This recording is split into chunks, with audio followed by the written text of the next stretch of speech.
Now that our little one has arrived, let's celebrate with a baby shower. Since it's your first grandchild, we're hoping for some extra love in the form of generous gifts. With a smug smile, I presented an envelope containing a sum of money, only to be met with a sharp rebuke. Only $300? Spare me the insult. That won't even cover a week's worth of diapers. Her words hit me like a sudden gust of wind, leaving me stunned and trembling. I'm Olivia, a 57-year-old office worker. My husband, John, manages an auto repair shop alongside our son-in-law, Mason, who's married to our eldest daughter, Ava. They specialize in luxury cars, and business seems to be flourishing. With the luxury car dealerships clamoring for their services and the hefty repair and inspection fees rolling in, Mason frequently quips, "You've got the business acumen down pat. I could learn a thing or two from you and step up my game." Mason and Ava tied the knot half a decade ago. Originally an ordinary office worker, Mason harbored a deep passion for automobiles. He pursued his mechanic certification and apprenticed under John. Although we don't share a roof with our daughter and son-in-law, our paths cross almost daily now that Ava has taken on a role as a secretary at her husband's garage. Our residence and their workshop may be separate, but their proximity ensures frequent visits. Sometimes I drop by and the four of us enjoy each other's company. Mason's affable nature and approachability make him feel like a natural part of our family. It's as if he's been our son all along. We do have a biological son, but ever since he ventured out for his career, our encounters have become scarce.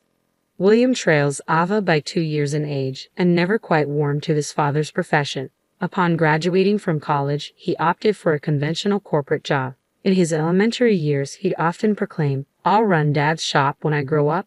Yet, as he matured, his aspirations took a turn. Running a repair shop won't cut it in today's world. I'm not keen on being coated in grease either. John never harbored explicit hopes for William to inherit the business. However, when William unequivocally dismissed the idea, a tinge of sadness crossed John's face. John had assembled a team of employees and found himself contemplating the road ahead. With Mason's arrival, he found himself envisioning a clearer future. If there were no heirs to the business, he resolved to give his employees a heads up, allowing them time to secure alternative employment. However, with Mason's involvement, he saw the prospect of leaving the enterprise in capable hands. Ava was caught off guard by the prospect of Mason succeeding her father, yet she couldn't help but feel a mix of surprise and relief as she inquired, "I always knew Mason had a passion for cars, but I never anticipated him stepping into my dad's shoes and taking over. But since William had no plans to carry on, it shouldn't pose any issue, right? My husband's business is thriving, and it seems like Ava is constantly probing me about whether William will eventually seek ownership of the shop." Ava's concerns aren't unfounded. There's something raw about William's wife, Emma. They tied the knot just 2 years back, and ever since they first visited our home to introduce Emma, she left quite an imprint. Upon their arrival, Emma's first words were, "This place has a very blue-collar vibe, doesn't it? Is this typical of self-employed folks' homes?" My husband and I were so stunned that we couldn't find any words to reply. Ava, who was also present, appeared to be seething with anger and swiftly fired back, "Who do you think you are? What kind of remarks are those to your future in-laws?" Yet Emma stood firm, asserting, "I'm just speaking my mind. Please refrain from picking on me even before we're officially married." I attempted to diffuse the escalating tension between the two women and tried to proceed with the introductions for the impending marriage. However, William interjected, saying, "Just because we're getting married doesn't mean we'll be living here or relying on you." It became evident that William wasn't pleased with Mason's involvement in his father's business and his close relationship with us. Since Ava and Mason tied the knot, William seemed intent on putting even more distance between himself and our family. Mason chose not to join us that day out of consideration. However, William couldn't resist making a snide comment, remarking, "Looks like Ava's husband decided to skip out today, huh? Probably didn't want to embarrass us all with his usual greasy appearance. I'm just glad he's not here." Despite his earlier claims that he had no interest in taking over my husband's shop, it was apparent that William might harbor some resentment towards Mason, who wasn't a blood relative, potentially becoming the successor. His words ignited a surge of anger within me, and I couldn't help but fire back. "Are you feeling jealous of Mason now? You were the one who adamantly declared you had no intention of taking on your father's business." My typically mild-mannered husband intervened, trying to diffuse the tension. Let's not allow anger to consume us, everyone. Since William's fiancée has taken the initiative to introduce herself, let's strive to get along. Despite my husband's attempt to maintain peace, I found it increasingly challenging to contain my frustration. Yet before I could say anything more, Emma interjected. I don't particularly care. I never had any intention of getting along with you anyway. She addressed us with an air of condescension, speaking down to us as if we were beneath her. Despite beginning to calm down at my husband's soothing words, both Ava and I found ourselves growing irate once more. We exchanged stern glances with Emma, but she seemed to derive amusement from our agitation. You common folk are so easily riled up. Coming from a family of privilege, I can't say I've ever experienced anger, she chirped, proudly flaunting her upper-class background.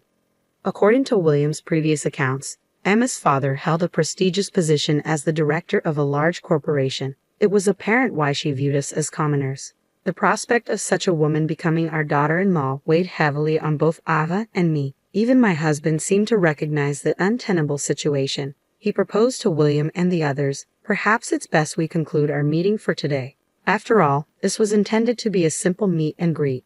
The two of them hastily departed, leaving a lingering tension in their wake. Even after their departure, Ava was still ablaze with anger. Who does she think she is? Boasting about her upper-class lineage just because her father holds a directorial position in a company. She's overstepping her bounds.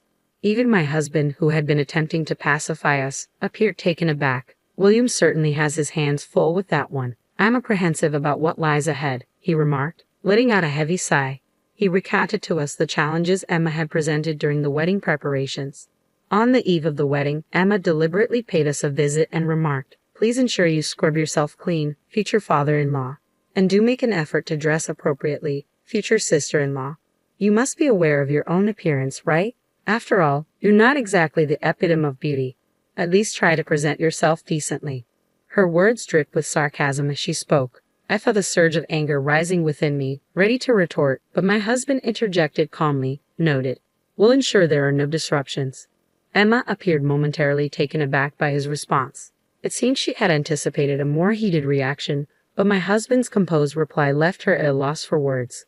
With a dissatisfied expression, she exited the scene, unable to provoke the desired reaction from us. The following day, at the wedding ceremony, Emma stepped forward in front of our family and delivered her usual barbed remarks. It's embarrassing for everyone to associate with your relatives, so kindly keep them in check. And as for this pervasive oily smell in the vicinity, it's all thanks to you, she sneered, unable to resist her habitual snagness. Upon meeting Emma for the first time, Mason wore a fascinated expression and remarked, I had heard some rumors, but she's even more intense than I imagined. Normally sporting long, unkempt hair and a beard, Mason had tidied up his appearance for the occasion, dressed sharply in a suit, leaving Emma with no grounds for complaint. Though, he added with a hint of mischief, I kind of wish he'd shown up in his usual work attire, long hair, and all, just to see Emma's reaction. Following the wedding, we received no word from William at all. Concerned, I voiced my worries. I wonder how William is holding up.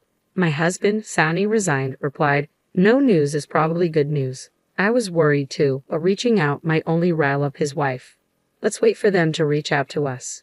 During their previous visit for the marriage introduction, it had been made abundantly clear that they wanted minimal interaction with us, making it difficult for us to initiate contact. 2 years passed without a single word from William.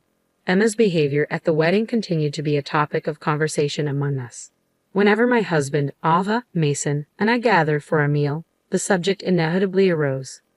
I don't think Emma even knew who I was. No one bothered to introduce me to her. She probably saw me as some rough relative, Mason remarked, eliciting laughter from us. It would have been quite a sight if you had shown up in your typical work attire, messy hair and all. She might have thrown you out, I added, chuckling along with everyone else. The tension at the wedding had been so palpable that Mason never had the chance to introduce himself to Emma. Nevertheless, Mason had seamlessly integrated into our family by now, becoming like a cherished son to us, even in William's absence. Then, out of the blue, one day, heavy snowfall blanketed the area, causing chaos on the roads as cars became stranded everywhere. At my husband's workshop, a surge of requests flooded in from customers needing their cars towed, keeping everyone bustling with tasks. The team split up duties to handle the influx efficiently. My husband and Mason embarked on a job for a foreign car dealer, a routine task for them. However, upon their return, both wore expressions of despondency. Concerned, Ava probed Mason about their mood, but he brushed it off with a casual, "It's nothing." Taking his word for it, I didn't dwell on their demeanor. A few days later, William and Emma unexpectedly appeared at our doorstep, Emma cradling a baby in her arms. At the sight of the sleeping infant, a smile spread across my face involuntarily. Ava, who happened to be visiting, shared in the moment, exclaiming, "Emma, you've had a baby." She reached out to touch the child, only to draw back abruptly, recoiling from Emma's hand with a sharp cry, "Don't touch her with your greasy hands. The smell of oil will rub off." The sight of the baby momentarily swept away my concerns, but it quickly became apparent that Emma remained unchanged, even in her new role as a mother. As tensions thickened, Emma, true to form, remarked, "Now that our little one has arrived, let's celebrate with a baby shower. Since it's your first grandchild, please be generous with the gift money." Her words laced with the usual sarcasm. I hastily gathered $300 into an envelope and passed it to Emma. If I had foreseen the occasion, I would have prepared more thoughtfully. However, her sudden visit left me unprepared, with no time to gather more funds or inquire about her preferences. Snatching the envelope from my hand, Emma swiftly inspected its contents, her voice rising in indignation. "Are you kidding me? Only $300? That won't even cover the cost of diapers." With an uncharacteristic burst of volume, my usually composed husband abruptly reclaimed the envelope from Emma's grasp, his voice thundering, "You will not disrespect us like this. Is William even the father of that child?" His words echoed with a forcefulness I had never witnessed in him before. His assertion about the child's paternity left me utterly bewildered. The intensity of my husband's outburst drew Mason from the rear of the room, his expression marked by confusion as he entered. Yet upon catching sight of Emma, Mason's countenance shifted to one of shock. In turn, Emma, upon noticing Mason's presence, betrayed a flicker of alarm, swiftly attempting to conceal her face.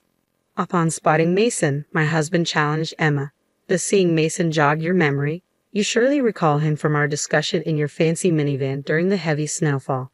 You were voicing your complaints to Mason. I doubt you've forgotten his face."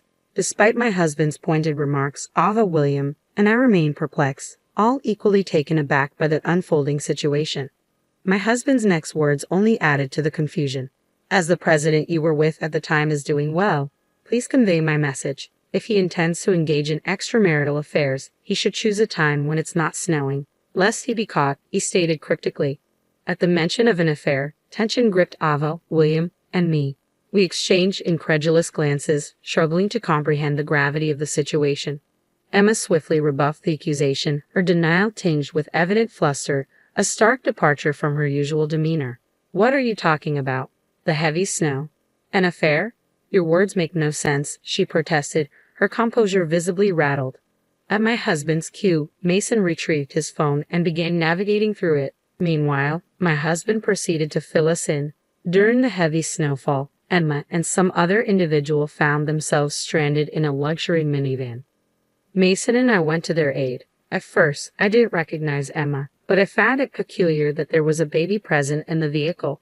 I was heavily masked, sporting sunglasses and a helmet, so she likely didn't recognize me. However, Mason, with his distinctive long hair and beard, would have been memorable even with a mask on. As my husband concluded his explanation, Mason chimed in, "We have everything captured on our car's dash cam. She can't deny it." He extended his phone towards Emma, who gasped upon glimpsing the screen, quickly averting her gaze. "Ava, William," and I peered at the screen in astonishment. Sure enough, the footage showed Emma and an unfamiliar man berating Mason. "We have a baby on board, and we're already moving. Hurry up." Emma's voice boomed from the screen as my husband and Mason worked to secure chains onto the opulent minivan. The two figures were caught whispering to each other amidst the commotion. My husband's expression darkened as he spoke. "The dashcam may not capture sound, but I heard every word. William is foolish to believe that child is his. You two said, 'Well, Emma, you're the fool for discussing your affair right in front of your father-in-law without even realizing it.'" In the midst of his revelation, William erupted, "Eva, What are you saying? Is this true? Emma attempted to brush off the accusation with a forced laugh, insisting, "Of course it's a lie," though her pallid complexion betrayed her true feelings. Adding weight to the accusations, Mason interjected, "Didn't you mention divorcing William at the opportune moment? I heard you say it. You even mentioned ensuring child support. You seemed quite pleased about it." With each word, Mason unveiled more of the truth. Emma's agitation mounted, her hands trembling as she cradled her crying baby. Seizing upon the infant's distress, Emma pointedly blamed us. "Look what you've done.